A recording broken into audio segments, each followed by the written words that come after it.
Kalian pernah dengar nggak tentang sebuah desa yang melarang siapapun agar tidak masuk setelah matahari tenggelam? Bukan karena perang, bukan karena wabah, tetapi karena dipercaya pada malam hari adalah waktu yang bukan lagi milik manusia. Dan seseorang pernah mencoba untuk membuktikan bahwa semua itu hanyalah mitos. Ia memang selamat, tetapi tidak pernah kembali sebagai orang yang sama.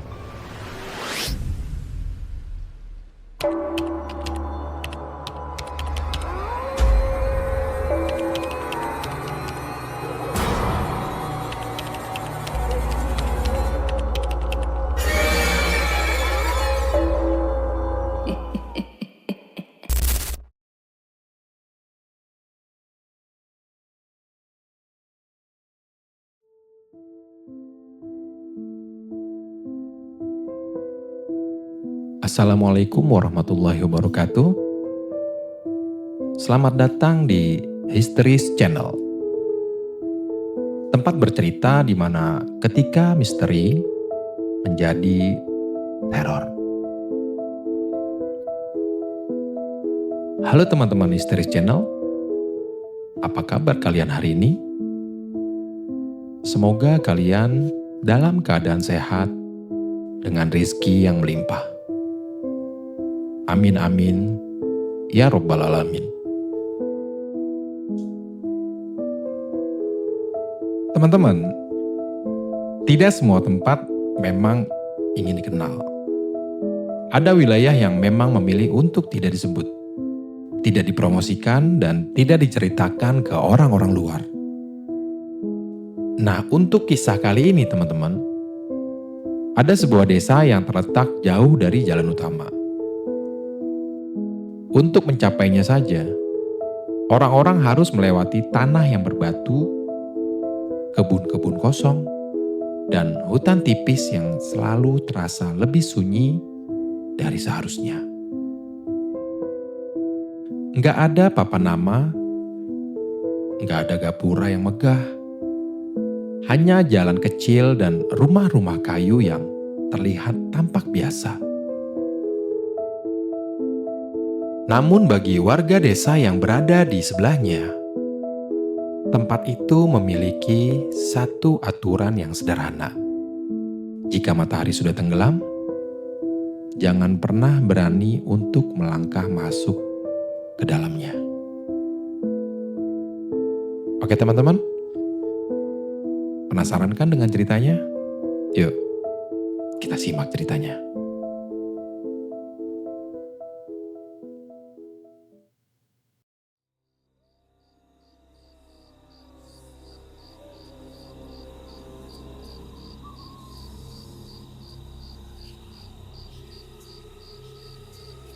Desa Kedung Arwah adalah nama desa yang terdengar memang sangat sederhana. Namun desa ini menyimpan misteri yang nggak bisa dijelaskan dengan kata-kata. Desa ini terletak di sebuah lereng perbukitan di daerah Jawa Tengah. Desa ini jauh dari jalur utama. Untuk mencapainya saja, mereka harus melewati jalan kabupaten yang berliku, jembatan kecil di atas sungai yang dangkal, dan jalan tanah sempit di antara sawah dan hutan jati. Jumlah penduduk di desa ini kurang lebih dari 1.000 jiwa. Sebagian besar mereka bekerja sebagai petani dan sebagian lagi sebagai pengrajin kayu. Di desa ini tampak seperti biasa. Namun, bagi warga sekitar, ada satu aturan yang nggak boleh dilanggar. Aturannya adalah teman-teman, jika matahari sudah tenggelam, jangan pernah masuk ke wilayah inti desa. Nah, pada suatu hari, desa ini kedatangan seorang peneliti lepas. Sebut aja namanya Raka. Nah, Raka ini adalah pendatang dari kota Dia sudah terbiasa untuk menelusuri tradisi dan legenda-legenda lokal. Bagi dirinya, semua cerita rakyat pasti punya akar yang logis. Mitologi hanyalah cara masyarakat menjelaskan fenomena-fenomena yang belum bisa mereka mengerti. Raka menempuh perjalanan menuju desa itu kurang lebih hampir setengah hari. Supir travel yang mengantarnya pernah berkata, "Mas, kalau lewat sini, pastikan sebelum maghrib ya," kata supir itu. Lalu Raka bertanya, "Emang kenapa, Mas?" Supir itu hanya menggeleng. Lalu dia berkata, "Itu bukan wilayah kita malam-malam." Kalimat itu memang terdengar sederhana. Tapi bagi pendatang, justru kalimat itu membuat rasa penasaran yang semakin terasa. Lalu Raka tiba menjelang sore hari. Desa terlihat tampak normal. Terlihat tuh anak-anak sedang bermain. Terlihat ibu-ibu sedang mencuci pakaian. Dan pria yang sedang memotong kayu. Namun, sesuatu terasa berbeda. Beberapa warga sering menoleh ke arah langit. Seolah mereka sedang menghitung waktu. Atau mereka sedang menunggu sesuatu yang gak terlihat. Kemudian ada seorang laki-laki tua mendekatinya. Rambutnya putih, kulitnya keriput dan sorot matanya yang tajam. Pria itu bertanya kepada Raka, "Mas dari mana?" tanya pria itu. Lalu Raka menjawabnya, "Maaf Pak, saya dari kota. Saya ingin mempelajari tradisi tentang desa ini." Kemudian lelaki tua itu menatapnya dengan lama. Terus dia berkata, "Kamu boleh saja melihat-lihat, tetapi sebelum matahari tenggelam, kamu harus keluar dari wilayah inti desa." Kemudian ia pun mengangguk dan tersenyum tipis sambil melanjutkan langkahnya. Tanpa terasa, langit sore pun mulai bergeser menjadi gelap. Anak-anak berhenti bermain dan pintu-pintu rumah sudah mulai tertutup satu persatu. Raka pun menatap ke atas. Dia melihat di langit tidak ada bulan. Dalam ilmu astronomi, fase ini disebut bulan baru, di mana ketika bulan berada di antara bumi dan matahari sehingga sisi yang menghadap ke bumi tidak memantulkan cahaya. Akibatnya, malam menjadi lebih gelap dari biasanya. Namun warga Kedung Arwah menyebutnya fase ini atau kejadian ini dengan sebutan malam bulan mati. Di mana malam ini mereka mempercayainya sebagai waktu ketika batas antara manusia dan penjaga desa sedang tipis-tipisnya. Raka pun mulai menahan napas. Semua rasionalitasnya diuji. Satu-satunya cara untuk membuktikan larangan itu hanyalah dengan melangkah melewati batas yang ditunjuk oleh pria tua tadi. Kemudian Raka pun menarik nafas panjang, memberanikan dirinya untuk melangkah ke dalam pusat desa saat matahari mulai tenggelam. Di saat inilah atmosfer mulai berubah. Angin berhenti, suara jangkrik tidak ada sama sekali. Lampu-lampu rumah di sekitar mulai padam. Tanah terasa berat di bawah kakinya. Pohon-pohon beringin di tengah desa tampak lebih tinggi dan seolah-olah seperti hidup. Kemudian ia berjalan perlahan dan ia pun sadar bahwa ia kini berada di wilayah yang seharusnya tidak boleh dimasuki oleh orang asing. Ketika langkahnya melewati batas inti desa, udara terasa menjadi berbeda. Seolah desa yang sebelumnya tampak ramah, kini menyelimuti dirinya dengan keheningan yang tebal. Tanah di bawah kakinya terasa berat, aroma bau lembab dari akar pohon beringin tua mulai tercium samar. Kemudian Raka memandang sekelilingnya. Dia melihat ada pohon beringin di pusat desa yang menjulang. Terlihat pohon itu akarnya menjuntai ke tanah seperti tangan yang sedang menahan sesuatu. Di bawahnya terlihat batu datar yang tampak seperti sebuah altar kecil.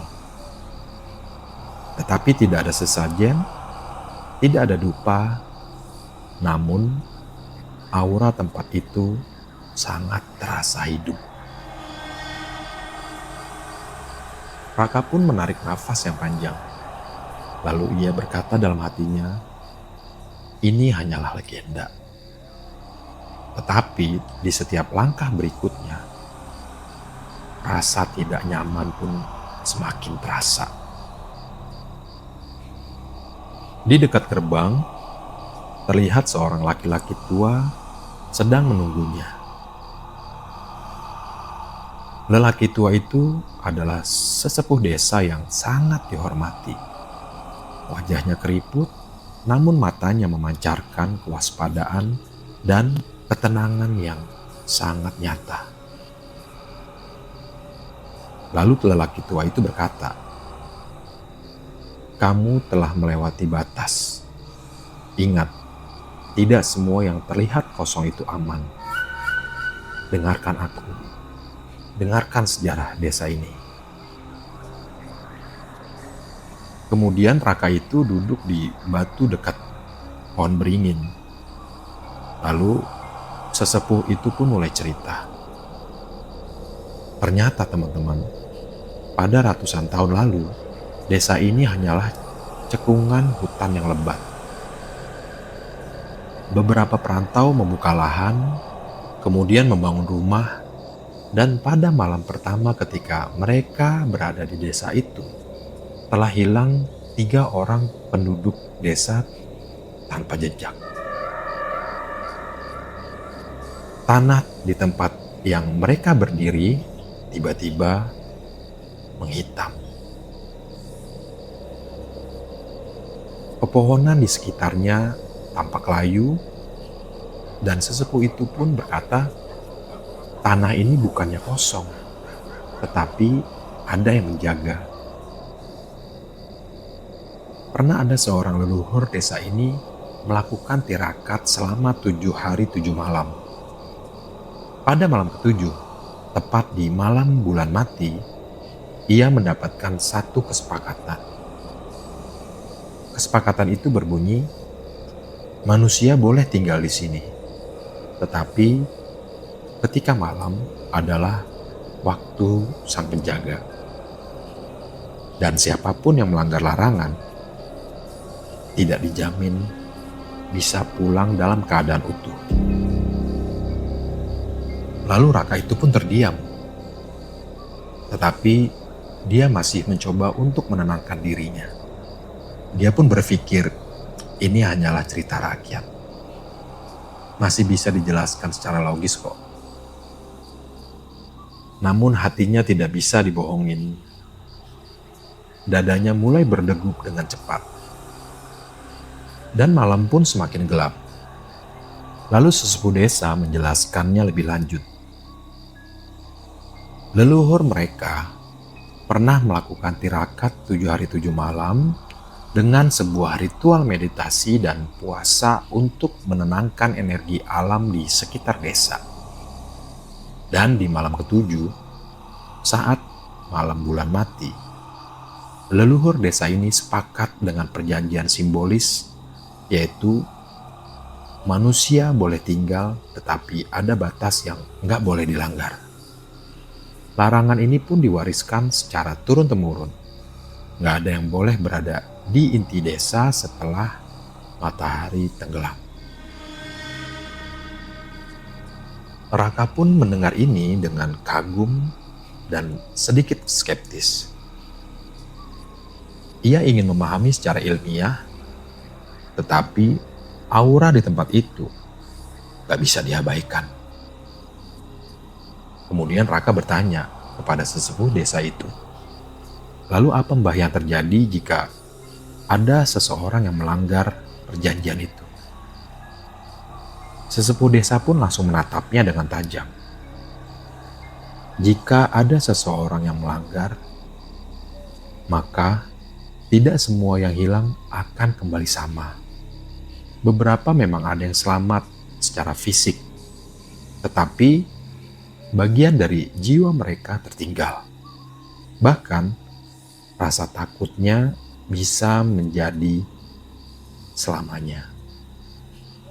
Kemudian Raka pun duduk dengan termenung. Ia ingin membuktikan kebenaran, ingin menulis laporan ilmiah tentang mitos ini, namun bagian dari dalam dirinya mulai bertanya, apakah rasa ingin tahunya lebih penting daripada keselamatannya? Apakah semua yang disebut mitos bisa diuji?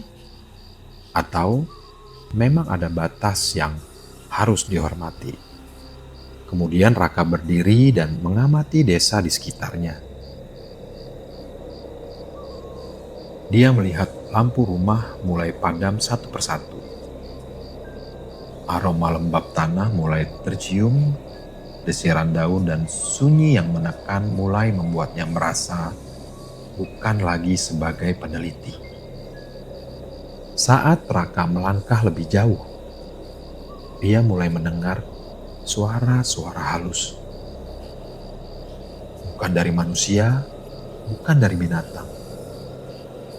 Suara itu seperti suara desahan nyaris samar dari arah pohon beringin tua itu. Namun ketika ia berbalik, tak ada siapa-siapa. Dan ketika ia melangkah, suara itu muncul lagi, tetapi kali ini lebih dekat. Namun ketika ia menunduk, ia melihat bayangannya sendiri terasa aneh. Bayangannya itu tidak bergerak selaras dengan dirinya. Rasa takut pun mulai menyelimutinya, tetapi rasa ingin tahu menahan kakinya untuk berbalik.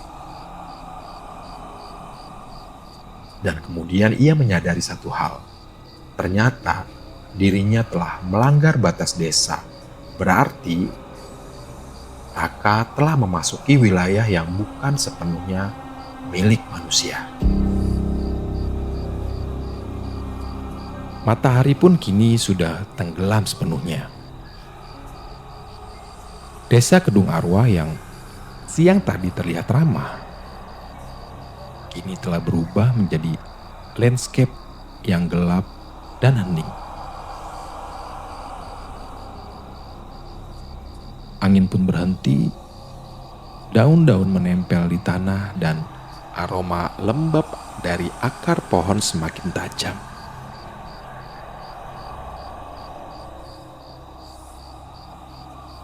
Raka pun penasaran dan menatap batas inti desa. Lelaki tua dan sesepuh desa sudah kembali ke rumahnya masing-masing. Lampu-lampu pun padam satu persatu. Dan inilah saatnya teman-teman. Raka telah melangkahi batas garis yang memang telah dilarang. Begitu kakinya menyentuh tanah inti desa, ia merasakan perubahan yang halus tetapi sangat nyata. Udara terasa lebih dingin hingga menembus pakaiannya. Langit tampak lebih gelap daripada fase bulan baru yang seperti biasa. Suara jangkrik lenyap, hanya desiran angin tipis yang terdengar di telinganya Raka. Ia pun mencoba untuk bernafas secara perlahan. Ia berusaha untuk menenangkan dirinya. Di dalam hatinya berkata, ini hanya psikologis. Ini hanya ketegangan yang disebabkan karena gelap dan sunyi. Tetapi langkahnya mulai terasa berat. Di bawah pohon beringin tua, terlihat batu altar yang tampak memantulkan sedikit cahaya remang. Ia melangkah mendekat dan di saat itulah ia mulai mendengar ada suara. Bisikan pelan tapi tidak jelas. Hanya terdengar dari segala arah. Desahan seakan datang dari tanah dan udara secara bersamaan. Bayangan di ujung matanya seolah bergerak meski ia tidak menoleh. Namun ketika ia menoleh, memang gak ada siapa-siapa. Lalu Raka melanjutkan langkahnya dan suara itu kini semakin dekat. Seperti menempel di kulitnya. Rasa panik pun mulai muncul. Namun, rasa ingin tahunya lebih kuat daripada ketakutannya. Tiba-tiba teman-teman, Raka melihat bayangannya sendiri terlihat aneh. Bayangannya itu teman-teman, tidak meniru gerakan dirinya secara sempurna. Kadang bergerak sendiri seakan memiliki kehendaknya sendiri.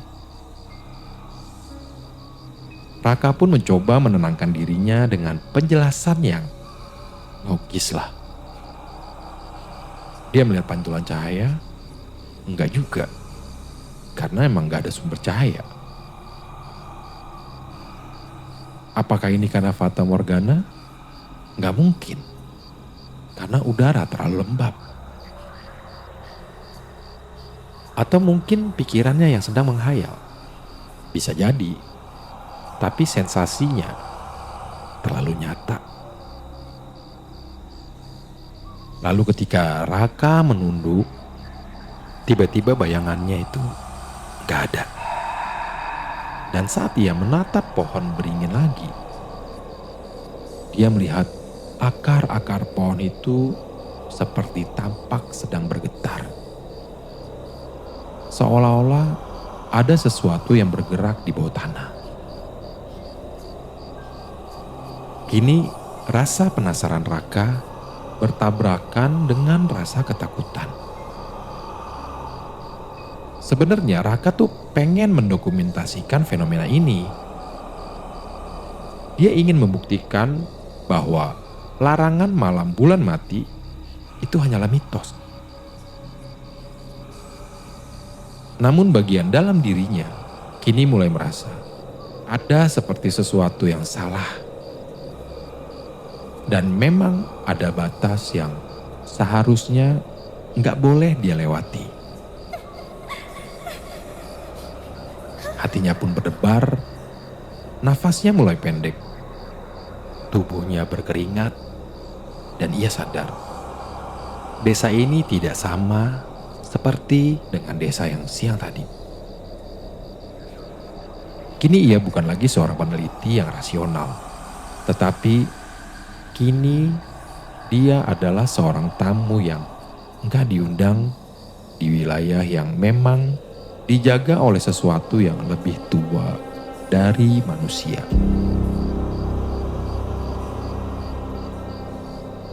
Beberapa saat kemudian, tanah di sekitar pohon masih bergetar dengan perlahan.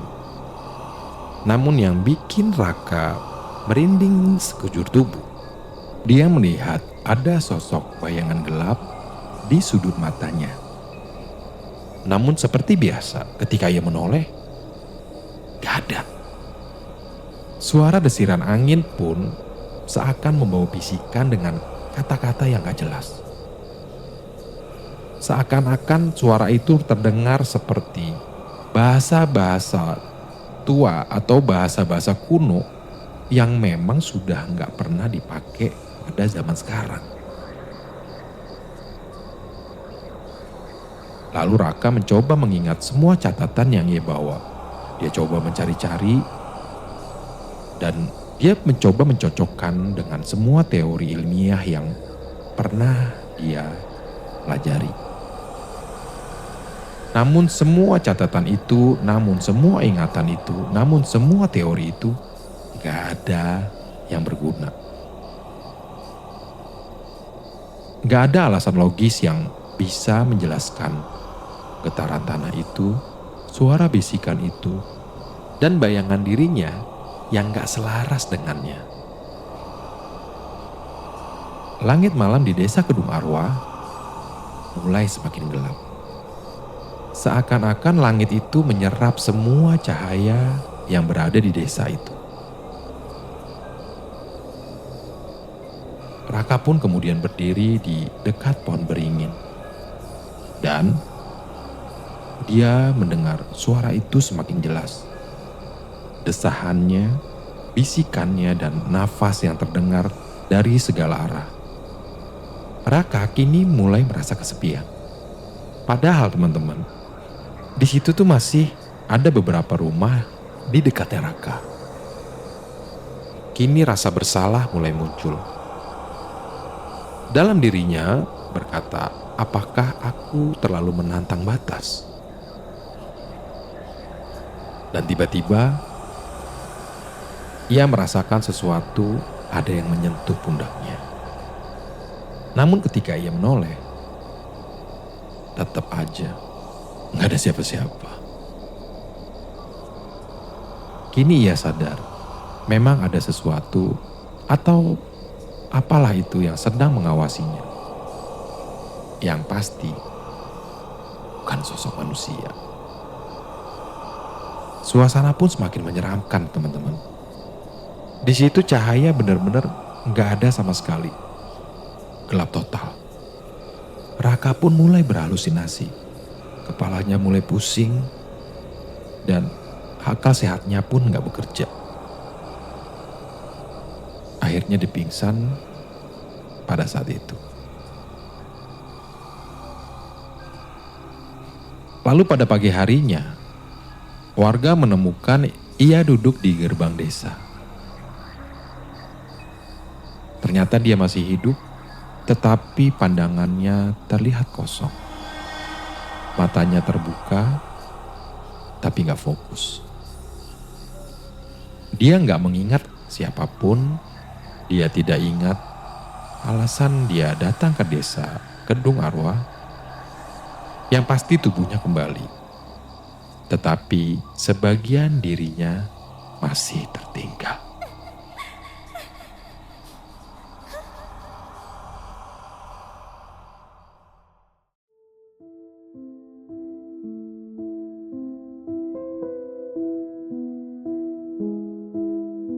Sejak saat itu, gak ada yang berani melanggar larangan malam bulan mati lagi. Legenda desa tidak lagi hanya cerita, tetapi menjadi pengingat. Tidak semua yang gelap itu jahat. Tidak semua yang terlihat harus ditantang. Mitos sering dianggap gak rasional, tetapi kadang ia hanyalah cara lama dari para leluhur kita untuk menjaga keseimbangan atas apa yang nggak pernah kita bisa mengerti. Nah teman-teman, itulah kisah desa Kedung Arwah. Sebuah tempat yang meskipun terlihat biasa, ternyata menyimpan tradisi dan aturan yang telah dijaga secara turun-temurun. Larangan memasuki desa setelah matahari tenggelam, terutama di malam bulan mati, bukan sekedar cerita horor untuk menakut-nakuti, Ini adalah salah satu bentuk kearifan lokal Nusantara. Cara leluhur menjaga keamanan, keseimbangan alam, dan kehidupan warga. Di banyak daerah Indonesia, kita masih bisa menemukan aturan-aturan serupa, seperti batas waktu tertentu untuk bepergian, tempat-tempat yang dianggap suci, atau ritual yang menekankan kehati-hatian kita terhadap alam. Semua itu lahir dari pengalaman, observasi, dan rasa hormat terhadap lingkungan sekitar. Jadi setiap kali kita mendengar mitos atau larangan tradisional, coba deh jangan langsung dianggap sebagai cerita yang hanya untuk menakut-nakuti. Banyak dari mereka yang memiliki makna budaya dan sosial yang sangat dalam, bahkan bisa menjadi pelajaran hidup. Kalau kalian suka dengan cerita ini, jangan lupa untuk like, subscribe, dan nyalakan lonceng notifikasinya, supaya kalian nggak ketinggalan dengan cerita-cerita lain yang pastinya nggak kalah menarik dan nggak kalah misterius.